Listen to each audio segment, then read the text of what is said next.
오늘 저는 빌립보서 2장 5절로 11절의 말씀을 가지고 크게 한번 따라하겠습니다. 하나님께 영광 돌리는 삶, 하나님께 영광을 돌리는 삶, 이란 제목으로 은혜의 말씀을 나누고자 합니다. 신앙의 정점은 우리가 온전하게 승리하는 데 있습니다. 신앙의 온전한 승리는 이 세상에서 하나님의 말씀대로 행복하게 살다가 주님 앞에 서는 날 이 땅에서 헌신한 봉사에 합당한 상급을 받고 면류관 받아 하나님께 영광을 돌리는 것이죠.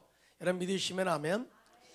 오늘 본문의 사도 바울은 빌립보 교회 성도들에게 이 세상에서 많은 고난과 박해 속에서도 마귀를 멸하시고 온전한 믿음의 승리를 이루어내신 그 예수님을 하나님께서 지극히 높여 모든 이름 앞에 그 이름 앞에 모든 무릎을 꿇게 하시고 하나님께 영광을 돌리게 하셨다, 이렇게 소개를 하고 있습니다.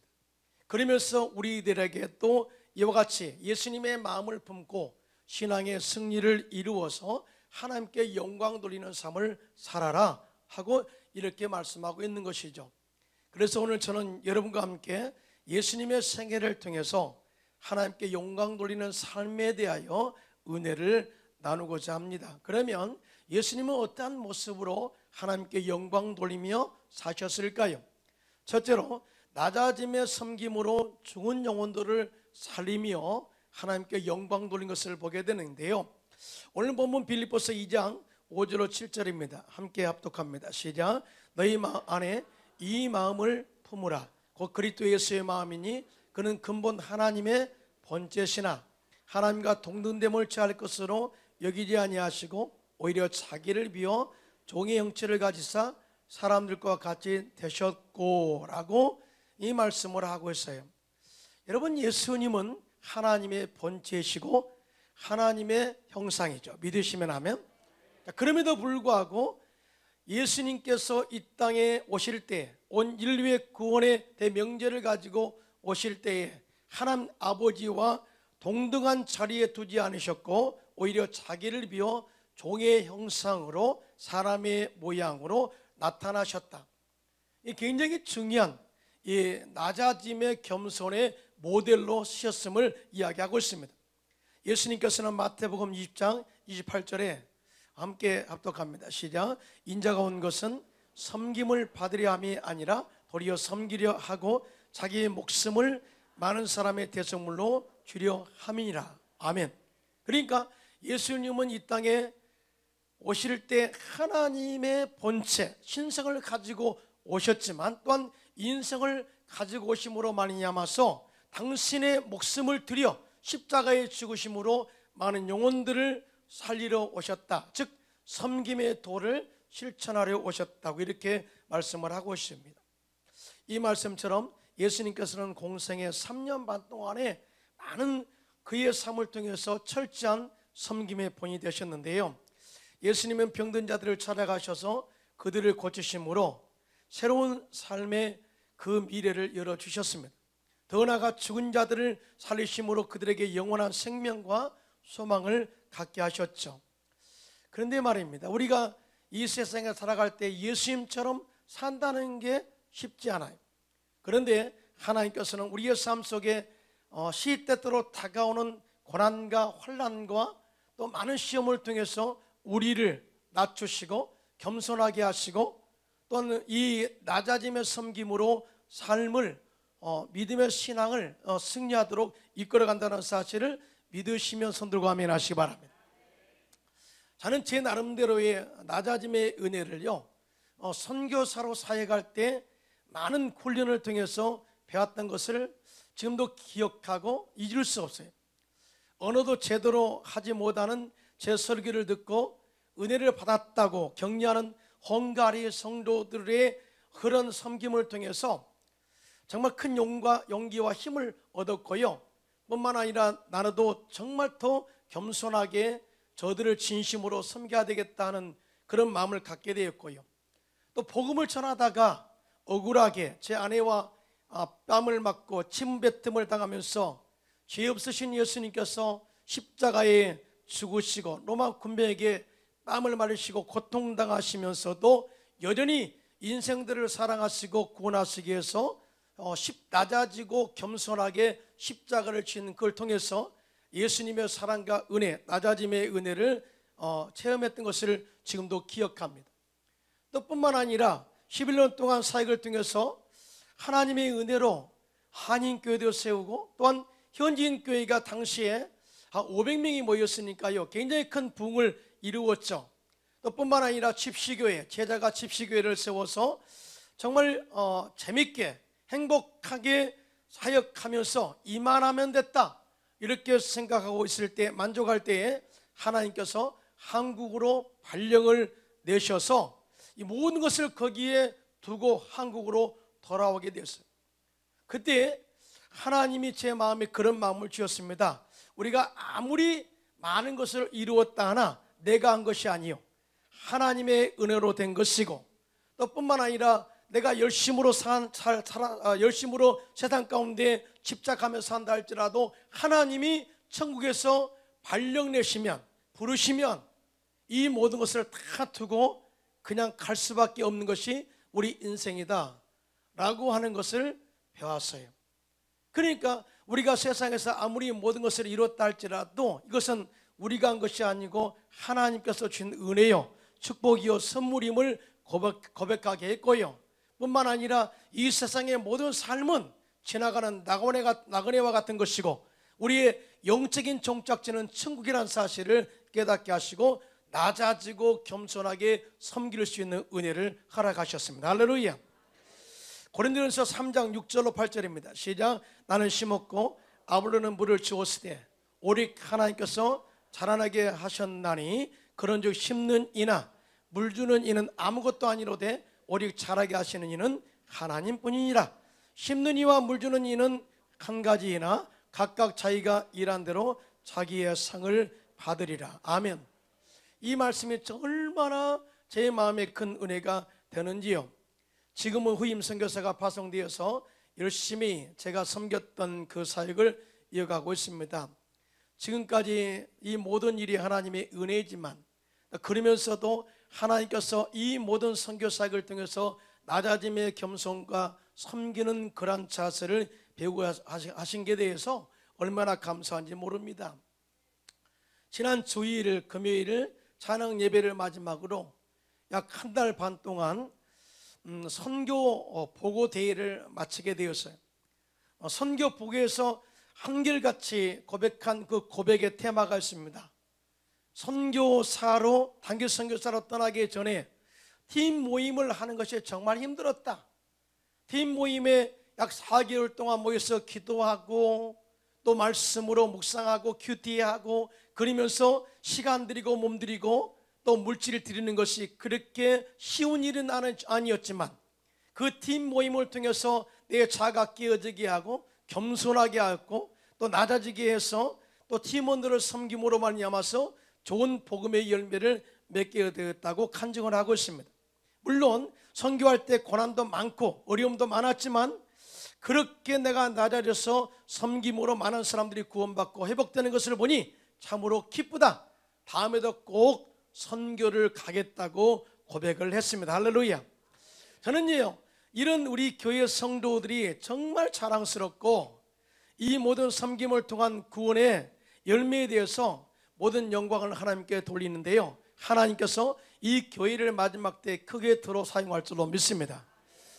자, 여기서 우리는 나를 낮추고 섬기는 것이 또 세상적인 부와 명예보다 더 크다는 것을 알 수가 있고요, 또 나의 섬김을 통해서 영적으로 회복되고 영육의 질병에 치유받고 회복되는 것을 볼 때 세상의 어떤 기쁨과도 바꿀 수 없는 큰 가치가 있음을 깨닫게 된 것을 우리가 증언하고 있는 것이죠.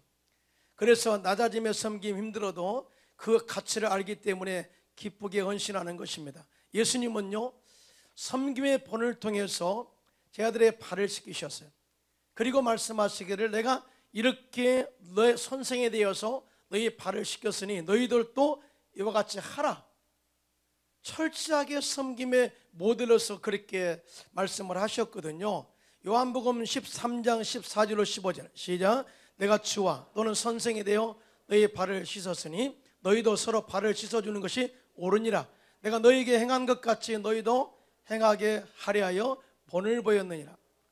오늘 많은 사람들이 선생되기를 좋아합니다. 선생되면 가르치고 또 그 사람들을 리드하는 그런 것에 만족합니다만은, 오늘날 선생은 말로 가르치는 선생을 믿고 따르는 것이 아니라 본이 되는 선생, 다시 말해서 삶으로 사람들을 이끌어갈 때 그 사람을 신뢰하고 그 사람을 따를 수 있다는 것을 이야기할 수 있어요. 엊그제 국민일보 신문에 필리핀에서 선교하시다가 불법 무기 소지 등의 혐의로 필리핀 교도소에 억울하게 갇혔어요. 그리고 126일 동안 수감되었다가 지난주 2일에 보석으로 풀려난 백영모 선교사님의 간증을 실린 것을 제가 읽고 은혜를 참 많이 받았습니다. 저도 선교사 출신이기 때문에 선교 현장이 그렇게 쉽지 않다는 것을 알아요. 또 필리핀은 정말 무기 소지가 있고 또 뿐만 아니라 마약이 만연하고 또 많은 그런 생활하기가 어려운 곳입니다. 그곳에서 성도들을 섬기는 것, 또 사람들을 전도해서 또 섬기는 것도 힘들지만, 그러나 억울하게 무기도 소지하지 않았는데 주변 사람들의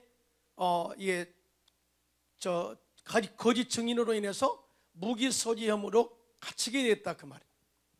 근데요, 이분은 선교사님은 감옥에 들어가서 내가 억울하다, 힘들다 그렇게 말하지 않고 하나님께서 이 수감자들에게 복음을 전할 수 있는 기회로 생각했어요.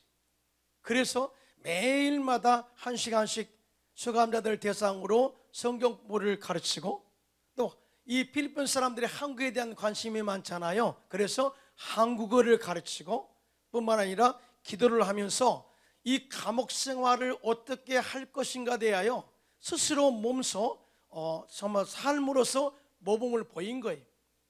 그래서 126일 만에 보석으로 풀려날 때 이 사람들이 정말로 감동을 합니다. 감동을 해요. 그러면서 편지를 써서 이 선교사님에게 주었는데 이런 내용입니다. 당신의 옥중에서 보여준 행동과 성품은 수감 생활을 하는 이들에게 큰 영향을 끼쳤습니다. 어려운 감옥 생활을 어떻게 지내야 하는지 좋은 모범도 보여주었습니다. 진정한 친구를 사기 쉽지 않은 요즘 좋은 친구가 되어주어서 감사합니다 라고 그렇게 고백을 했고요. 어떤 수감자는 그 선교사님께 감동되어서 그 선교사님 이름이 그 나라 언어 이름으로서 다니엘인데 그 술을 놓아가지고 백을 만들어서 다니엘 이름을 새겨서 선물도 주게 되었습니다. 사실은요, 필리핀 현지 법상 폭발물 소지 혐의의 경우 보석이 불가능한데 증거 불충분으로 석방되었다는 것은 참으로 하나님의 은혜라고 고백했습니다. 할렐루야. 이렇게 낮아지고 겸손하게 섬김으로써 하나님께서 감옥에서 하나님께서 억울하게 정말 갇혀있는 선교사님을 꺼내주셨고, 하나님께서 그 수감생활 동안에 많은 사람들에게 영향을 미치는 좋은 모델이 된 것이죠. 뿐만 아니라 복음을 전해서 많은 사람들이 예수를 믿게 되고 또 그들 가운데 미래의 소망과 희망을 갖게 해서 하나님께 영광을 돌리게 된 것입니다. 할렐루야. 자, 두 번째 하나님께 영광 돌리는 예수님의 모습은 어떤 모습이냐? 십자가의 희생적 사랑으로 영혼을 살리심으로 하나님께 영광을 돌리셨어요. 오늘 본문 빌립보서 2장 8절입니다. 시작. 사람의 모양으로 나타나사 자기를 낮추시고 죽기까지 복종하셨으니 곧 십자가에 죽으심이라. 아멘입니다. 자, 예수님은 죄악으로 죽어가는 인생들을 구원하시기 위해서 십자가에서 친히 올라가셔서 죽으심으로 온전한 구원을 이루셨다. 그런데 왜 예수님께서 이렇게 십자가에서 스스로 올라가셔서 죽으셨을까요? 그것은 바로 우리 인생들을 사랑했기 때문이라고 그렇게 증언을 하고 있어요. 이에 대해서 로마서 5장 8절입니다. 시작. 우리가 아직 죄인 되었을 때 그리스도께서 우리를 위하여 죽으심으로 하나님께서 우리에 대한 자기 사랑을 확증하셨느니라. 아멘. 그러니까 이와 같이 사랑하면 낮아짐과 희생적으로 섬길 수 있게 되는 것이고요, 섬김은 억지로 되는 것이 아니라 진짜 사랑하면 낮아지고 섬길 수 있고 희생할 수 있는 결단까지도 하게 된다는 거죠. 제가 여러분에게 질문 하나 합니다. 여러분 가족을 사랑하십니까? 예. 그러면 사실은 이 가족 사랑에 대하여 또 그의 상대적인 것을 보게 돼요. 부모에 대해서 가족 사랑하십니까? 그러면 아멘, 그러면 제가 공감이 돼요. 왜냐하면 제가 부모가 되어봤잖아요. 그렇죠? 이 부모에 대한 자식 사랑은 내리 사랑입니다. 사실은 스톨기의 사랑이지만 아가페 사랑이 점철된 아낌없이 주는 사랑을 가지고 있는 그런 사람이 누구냐? 바로 부모죠. 그래서 내리 사랑은 어느 누구도 막을 수 없어요. 그래서 자식을 위해서 희생하라 그러면 부모는 기꺼이 자기 목숨까지도 내놓는 희생을 아끼지 않아요. 자식들도 그런 자식들이 있더라고요. 제가 이제 알고 있는 집사님 한 분이 계시는데요, 그분이 간경화로 고생을 많이 했어요. 사업을 하다 보니까 굉장히 고생을 많이 했는데 영국에서 공부하고 돌아온 아들이 그 아버지를 살리겠다고 간을 절반을 잘라서 주고, 또 하나님께서 또 좋은 배필을 만나 아름다운 가정을 이루어 행복하게 살게 하는 것을 저는 직접 목도했습니다. 그러니까 자녀들도 상황에 따라서 부모를 사랑합니까? 라고 물어보지 않더라도 진짜 부모를 사랑하니까 자기의 신체를 잘라서 아낌없이 주는 모습을 보았어요. 무슨 말이냐면 사랑하면 자신의 희생을 통해서 사람을 살리는 것에 대하여 주저하지 않고 결단하고 희생을 감수한다는 것이죠. 믿으시면 아멘. 예수님의 사랑이 바로 이와 같은 거예요.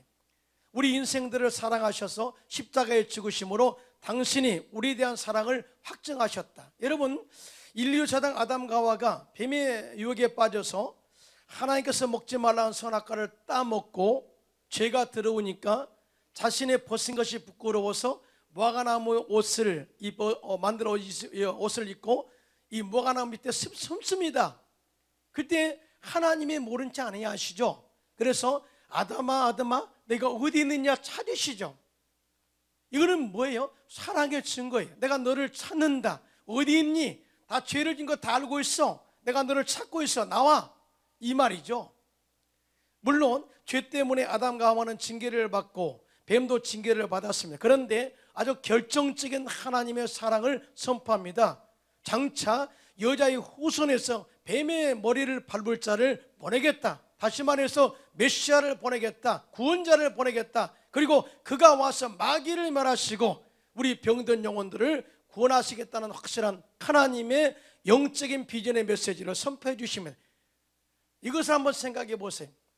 이것은 바로 하나님께서 죄는 미워하시되 죄를 진 인간들을 구원하시는 하나님의 아가페 사랑을 이야기하고 있습니다. 믿으시면 아멘. 그래서 하나님께서 이 땅에 오신 이유는 그 동기가 우리 인생들을 사랑한 이 동기이기 때문에, 이유기 때문에 그렇다, 이렇게 정의를 내릴 수가 있죠. 요한복음 3장 16절입니다. 시작. 하나님의 세상을 이처럼 사랑하사 독생자를 주셨으니 이는 그를 믿는 자마다 멸망하지 않고 영생을 얻게 하려 하심이라. 아멘. 여러분, 하나님이 세상을 이처럼 사랑하사, 세상 속에는 인간도 포함되어 있고요, 뿐만 아니라 저주받은 세상을 하나님께서 저주를 끊으시고 복되게 하셔서 아름다운 열매를 맺게 하시는 축복의 의미가 있습니다. 믿으시면 아멘. 그러니까 세상을 사랑했다라고 하는 것은 영적인 구원과 인간의 구원과 이 세상의 저주를 끊으시고 세상을 구원하시고자 하신 하나님의 은혜, 또 사랑이 포함된 내용이다, 그 말이죠. 요한일서 4장 10절에 시작. 사랑은 여기 있으니 우리가 하나님을 사랑한 것이 아니요 하나님 우리를 사랑하사 우리 죄를 속하기 위하여 화목제물로 그 아들을 보내셨습니다. 아멘입니다. 그러니까 우리가 하나님을 사랑해서 구원의 은혜의 조건을 갖춘 것이 아니라 아직 우리가 죄인 되었을 때 우리가 경건하지 않을 때, 우리가 아직 연약할 때 하나님이 우리를 찾아오셔서 사랑하심으로 우리를 구원하셨다. 이건 엄청난 은혜요 하나님의 축복인 줄로 믿습니다. 그런데요, 제가 이 말씀을 하는 이유가 있어요. 이 말씀의 핵심이 아니고요, 다음 구절이 핵심이에요. 예수님께서 이렇게 낮아지고 희생해서 많은 영혼들을 살렸더니 하나님께서 그를 지극히 높여 라고 하는 이 말씀, 한번 아주 핵심적인 말씀을 읽겠습니다. 빌립보서 2장 9절로 11절 시작. 이름으로 하나님이 그를 지극히 높여 모든 이름 위에 뛰어난 이름을 주사 하늘에 있는 자들과 땅에 있는 자들과 땅 아래에 있는 자들로 모든 무릎을 예수 이름에 꿇게 하시고 모든 입으로 예수 그리스도를 주라 시인하여 하나님 아버지께 영광을 돌리게 하셨느니라. 아멘.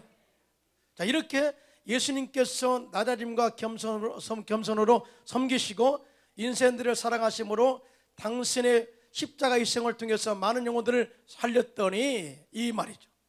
이렇게 했더니 이름으로 하나님이 예수님을 지극히 높여 모든 자들로 예수 이름 앞에 무릎을 꿇게 하시고 모든 입으로 예수를 주라 시인하여 하나님께 영광을 돌리게 하셨다. 자, 크게 한번 아멘 할까요? 네, 크게. 자, 그런데 이 말씀은 우리에게도 그대로 적용된다는 거죠. 우리가 낮아지고 겸손하게 섬기면, 우리가 하나님의 진리의 말씀을 타협하지 않고 그대로 순종하여 하나님의 영적인 정죄를 지켜나가면 하나님께서 지극히 우리를 높여서 머리되게 하시고 위에 있게 하시고 앞서가게 하시고 창대하게 하시고 형통하게 우리를 이끌어간다는 사실을 믿으신 분만 손들고 아멘 하시기 바랍니다. 이것이 바로 오늘 제가 여러분에게 선포하고자 하는 약속된 축복이란 말이죠. 약속된 축복. 하나님은 우리에게 헌신만 요구하지 않아요.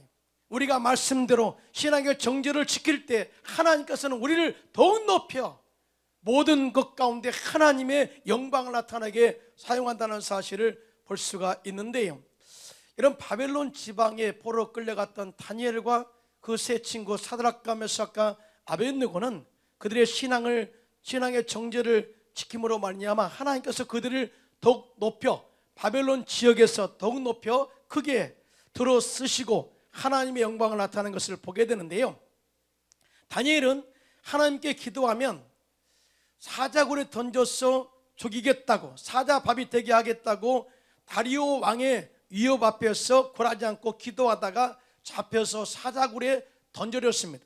그런데 성경에 보니까 하나님께서 사자의 입을 봉하사 다니엘을 이 사자 입에서 지켜주셨어요. 할렐루야.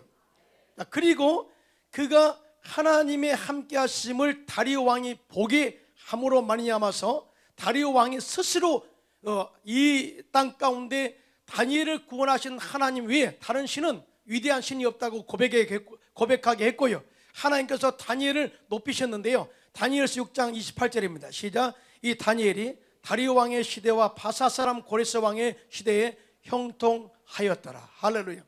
그러니까 우리가 믿음의 신앙의 정죄를 지키면 하나님께 영광이 되고 하나님의 이름이 나타나게 되고, 뿐만 아니라 하나님은 더욱 우리를 높이셔서 위대하게 형통하게 쓰신다는 사실을 절대 믿으시기를 예수님의 이름으로 축원합니다.